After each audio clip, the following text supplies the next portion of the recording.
Maintenant, avec ce pain fait maison, un secret incroyable que les boulangeries ne vous disent pas. Dans un bol, j'ajoute 240 ml de lait tiède, 10 g de levure sèche, une cuillère à soupe de sucre et une cuillère à café de sel.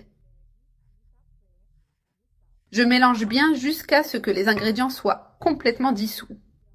Maintenant, j'ai 500 g de farine de blé que j'ajoute petit à petit dans le bol. Je mélange bien en incorporant progressivement la farine au mélange liquide. J'ai déjà ajouté une partie. Maintenant, j'incorpore le reste de la farine et je continue à mélanger. Peu à peu, la pâte commence à prendre de la consistance et devient plus homogène. À ce stade, je laisse la cuillère de côté et commence à pétrir avec les mains. Travaillant la pâte comme je le fais ici. La pâte est bien mélangée, je m'assure que toute la farine soit bien incorporée.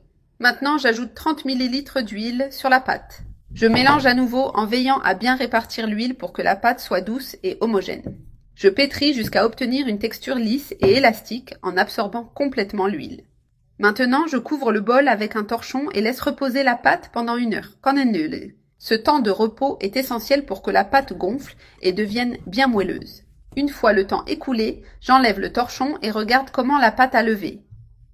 Je la transfère maintenant sur le plan de travail et commence à l'étaler en appuyant avec les mains. Je l'aplatis doucement pour faciliter son façonnage.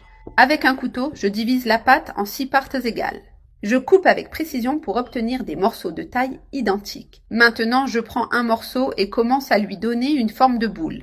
Je répète ce processus avec chaque morceau de pâte. Toutes mes boules de pâte sont prêtes.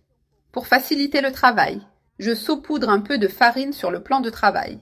Avec le bout des doigts, je commence à étaler chaque boule de pâte. Pour un meilleur résultat, j'utilise un rouleau à pâtisserie.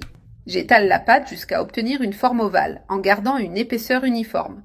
Maintenant, je prends une extrémité de la pâte et commence à l'enrouler délicatement.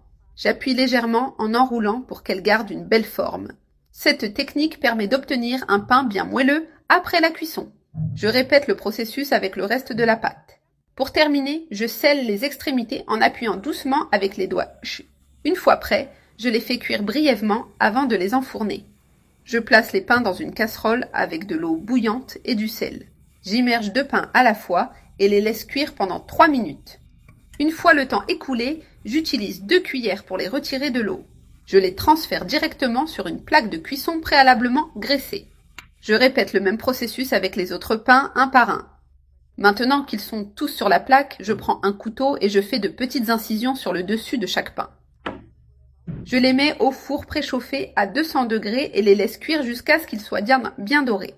Les pains sont prêts, je les sors du four et regarde comme ils sont magnifiques. Bien dorés, moelleux et avec une croûte légèrement croustillante. L'intérieur est super aéré et doux. Regardez comme il est moelleux, simplement spectaculaire. Un pain fait maison incroyable.